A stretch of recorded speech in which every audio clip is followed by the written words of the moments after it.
With summer travel beginning in the US, drivers are confronting eye-watering gas prices. Nationwide, the average price of a gallon has risen to nearly $5, and in at least 10 states it's higher than that already. Adjusted for inflation, national prices are still lower than at some periods in the past. But that's little comfort to people filling up, many of whom have taken to social media to share prices in their area. So what's making gas so expensive?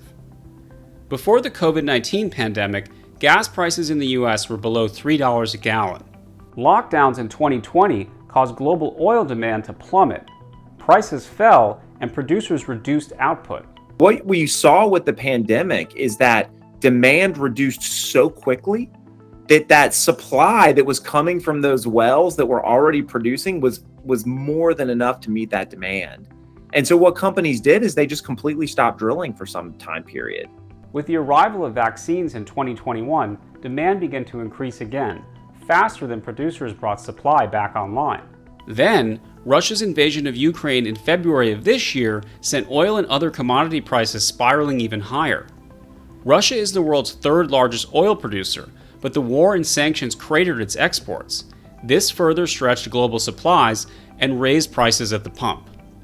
Higher energy prices have also helped feed inflation, with impacts for many consumer goods. But for oil and gas companies, soaring prices have brought record profits. In Britain, the government has turned to so-called windfall taxes on oil and gas companies to help subsidize consumers. The White House has expressed support of similar measures being considered in Congress, but their passage is uncertain. Today, I'm authorizing the release of 1 million barrels per day. In March, President Biden announced that the U.S. would release 1 million barrels of oil per day from the country's strategic oil reserve. Republicans are pushing for more drilling within the U.S., but any new projects are unlikely to impact prices in the near term.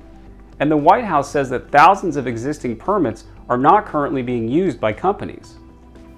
Forecasters expect oil prices to pare some of their gains in 2023, but this summer, drivers can continue to expect to pay up at the pump.